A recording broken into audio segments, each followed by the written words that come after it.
Buongiorno a tutti. Allora, come da precedente video, oggi cercherò di spiegare a tutti il funzionamento e la programmazione di una pedaliera MIDI economica comprata dal noto sito cinese che consente in qualche modo di sostituire la pedaliera nativa del Hughes & Kettner Grandmaster 40.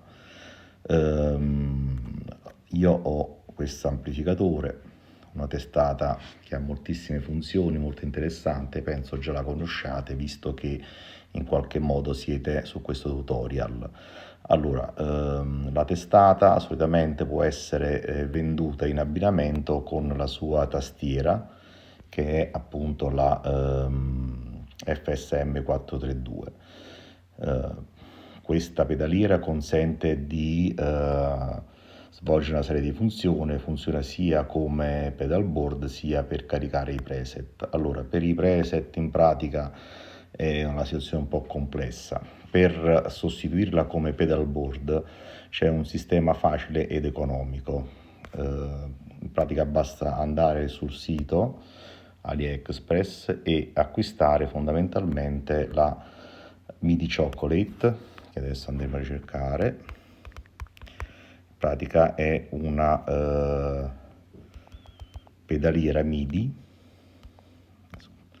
Scusate, non sono un videomaker, sto facendo una cosa velocissima giusto per aiutare i colleghi che si possono trovare con questa mia stessa esigenza. Vabbè, qua sono andato su un altro sito, comunque alla fine il prodotto è questo. Si tratta di una pedaliera che funziona in Bluetooth e viene venduta anche in combo con due ricevitori trasmettitori MIDI che in questo caso andranno collegati dietro la testata. Quindi con un oggetto molto piccolo si riuscirà a inserire anche magari in pedaliera le funzioni per usare anche gli effetti del Hughes & Kettner. In pratica, una volta acquistato questo prodotto, bisognerà scaricare un'applicazione che ci consente appunto di programmare il foot switch. Questa è l'applicazione, la trovate in questo caso sullo store della Apple, si trova anche per Android, ma bisognerà scaricare l'APK insomma dal sito dell'azienda produttrice. Questa applicazione fondamentalmente ci consentirà di collegarci con la pedaliera e andarla a programmare nel modo in cui più ci piace. Fondamentalmente prima, una volta installata l'applicazione e alimentata la pedaliera, ovviamente bisogna spegnere gli accessori MIDI, questi qua in pratica che altrimenti si andrebbero a collegare automaticamente con la pedaliera. Nel nostro caso dovremo prima collegare il telefono alla pedaliera per riuscire prima a programmarla, quindi si spengono gli apparecchi di ricezione e trasmissione MIDI, si accende il foot switch, si collega Bluetooth al telefono, dopodiché si può avviare l'applicazione Cube Suite. In questo modo accederemo a tutti i parametri per programmare la pedaliera stessa. Allora, vediamo praticamente come fare. Io ho già acceso la piccola pedaliera, il piccolo switch, foot switch Bluetooth, come vedete è molto piccolo, poco più grande della mano. La luce blu lampeggia e indica quindi che è in attesa di connessione. Quindi a questo punto basterà ovviamente attivare il Bluetooth sul telefono e collegare con il pedale foot switch, che in questo caso risulta già connesso.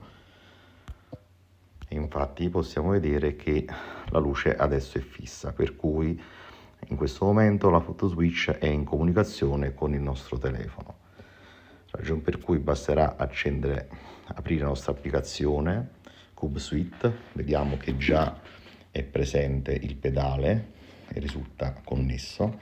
Clicchiamo sull'icona. Allora, nel nostro caso, ecco, siamo già nella schermata di programmazione, ragione per cui adesso ci sono vari modi di programmazione. Nel nostro caso sceglieremo questo che adesso è evidenziato, Advanced Custom Mode, e in questo modo potremo assegnare ad ogni pulsante del foot switch la funzione che vorremo.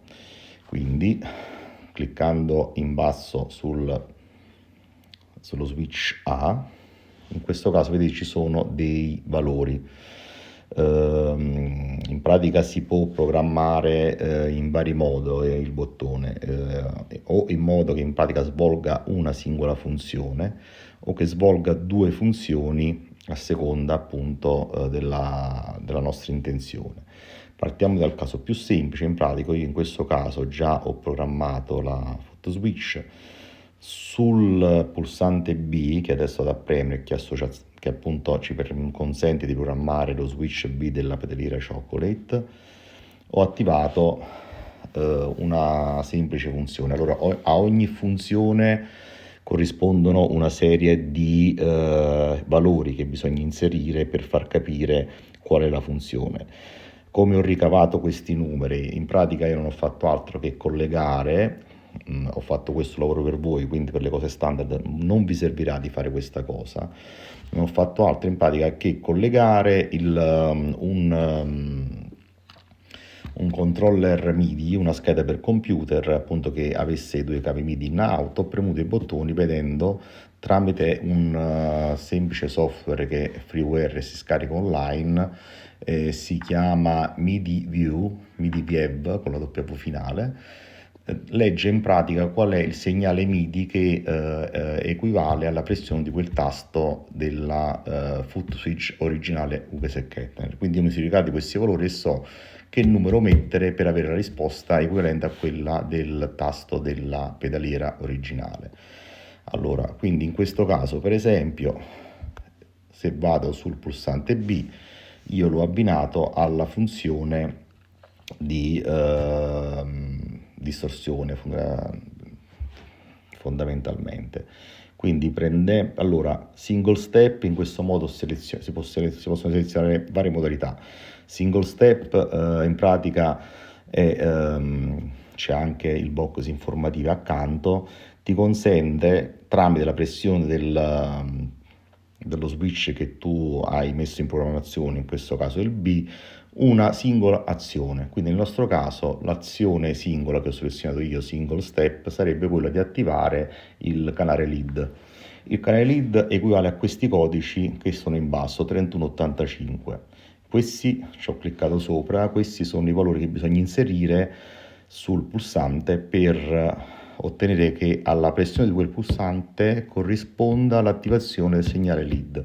Quindi in pratica il canale si usa sempre il canale 1, su type andiamo a selezionare CC e i due valori che corrispondono all'attivazione del lead sono il 31 e 85. Quindi in pratica in seguito metterò uno schema sui valori da mettere per avere il risultato desiderato a seconda della funzione dell'ampli che si vuole attivare. Ci sono dei valori diversi. Mi volevo soffermare un po' su questa questione del single step. In questo caso, quindi, come dicevo, io ho programmato con questi valori dicendo che alla pressione dello switch B corrisponderà in pratica l'attivazione del lead. Quindi ci sono solo questo valore che è il valore numero 1. Sul pedale A ho fatto una cosa un po' diversa. Allora, come vedete, in mode single step switch between two banks significa che premendo lo switch A in questo caso si potranno avere due funzioni. Alla prima pressione si attiverà il pulito. Il pulito corrisponde ai codici messi giù 31.0, sempre in CC. Se premo su banco B, quindi alla seconda pressione, eccolo qua, cambiano i valori, si attiva il segnale di crunch. Quindi in questo modo su A premo una volta c'è il pulito, premo un'altra volta c'è il crunch. Sul piano B, come prima detto prima, ho inserito in pratica il lead semplicemente, quindi è un single use in quel caso. Quindi si potrà agire in questi due modi. Ovviamente mettere questo single step che switch tra due banchi crea solo il problema nel momento in cui io sono in high e sono in clean, premo B e vado in lead. Nel momento in cui ripremerò di nuovo A, metterà l'altra funzione, il B-bank, in questo caso sarebbe nel mio caso il crunch. Quindi diciamo In questo modo su meno switch puoi mettere più funzioni, ma si perde da qualche parte. Quindi in pratica adesso l'altra cosa che ho fatto è che sul C e sul D ho inserito sul C il mod, quindi nel mio caso ho messo il chorus. Ecco qua, anche qui bisogna sempre selezionare che deve switchare fra due banchi, in quanto a differenza del pulsante del clean, per esempio, che preme e va clean punta e bassa, per quanto riguarda gli effetti, quindi gli effetti e anche per il delay, in realtà ci saranno due pressioni, perché la prima pressione attiva l'effetto, la seconda pressione disattiva l'effetto.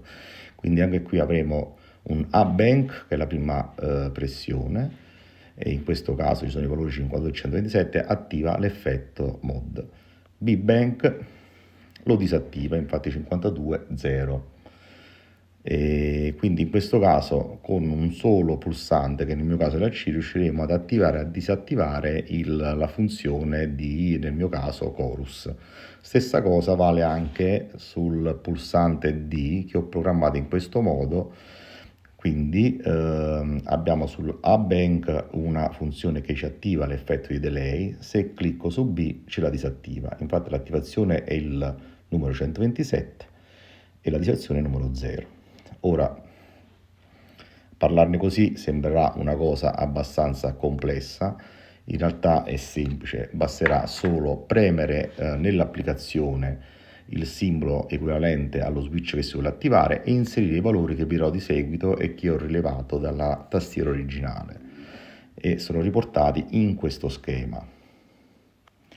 Questi sono i valori in pratica di uscita della pedaliera originale Hughes & Kettner, cioè nel momento in cui sulla pedaliera originale Hughes & Kettner io vado a premere il pulsante A, il primo a sinistra, che attiva appunto il clean, questi sono i valori che vengono restituiti. Ragion per cui sono questi i valori che bisognerà inserire nella applicazione che è la Cube Suite. Quindi B invece appunto sono i valori per attivare o se si vuole far attivare o disattivare il crunch, C il lead, D sono quelli che riguardano l'ultra. Per le modalità ne abbiamo due codici, uno per attaccare la modalità mod on, l'effetto modulazione è sul canale 52, 127 lo attiva e se andiamo più giù mod off 0 lo disattiva. Stessa cosa per il delay, avremo due valori da inserire sullo switch che vorremmo programmare, uno attiva il delay e l'altro disattiva, idem anche per il boost.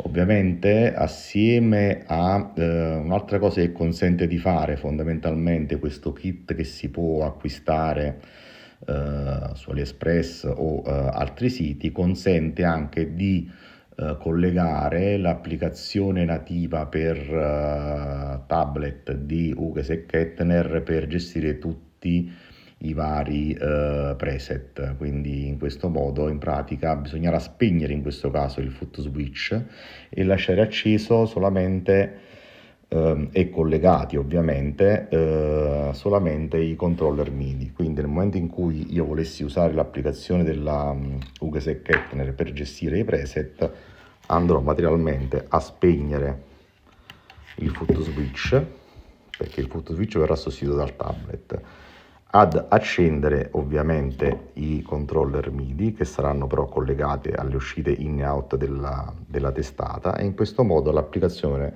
sul tablet ci consentirà di programmare. Eccoci qua, adesso andiamo un poco a fare una prova sul campo dello switch. Allora, la pedaliera funziona benissimo, forse l'unica piccola nota dolente è che c'è un piccolissimo delay lavorando in Bluetooth dalla pressione del tasto al momento in cui si attiva o disattiva la funzione. Ovviamente parliamo di frazioni di secondo, quindi diciamo poco influenti, potrebbero dare fastidio a qualcuno, ma normalmente è, ripeto, un delay del tutto accettabile. In pratica, nel mio caso, vediamo come ho fatto i collegamenti. Ecco qua la mia testata, con la pedaliera ovviamente funziona il wifi, quindi la potete posizionare anche a distanza. Ho collegato gli switch MIDI dietro l'amplificazione, quello con su scritto out va sul canale out, quello con la scritta in va sul canale in. Vediamo le programmazioni. Nel mio caso, come dicevo, ho fatto in modo che sul tasto A vada in clean, vediamo che ci sia subito la risposta. Premendo il B va in lead. Poi con questo si attivano e disattivano, non si vede una risposta sulla testata perché non ci sono LED che si accendono in corrispondenza. Abbiamo attivato il mode e così abbiamo attivato il delay. Vediamo un po', giusto per far capire. Allora adesso ho attivato il B che corrisponde appunto al LED. Vado in A, sono in crunch, vado ancora in A, vado in clean. Questa è la programmazione che ho fatto io. Adesso c'è anche il delay attaccato, premendo il tasto D che ho programmato per attaccare e staccare il delay. Come vediamo non c'è più delay e ora c'è. Stessa cosa per il mod, in questo caso ho attaccato il chorus, quindi funziona tutto perfettamente. Mi rendo conto che per chi ascolta tutto di un botto senza fare i procedimenti passo passo possa risultare un po' difficile. Comunque lascerò sotto le indicazioni dei nomi dei software che servono per completare questa procedura e un canale Telegram al quale potete scrivere per nel caso vi serve aiuto. Ovviamente cercherò di rispondere con quanta più solerzia possibile, ma non faccio questo per lavoro, quindi un po' di pazienza se non sarò pronto nelle risposte. Ciao a tutti.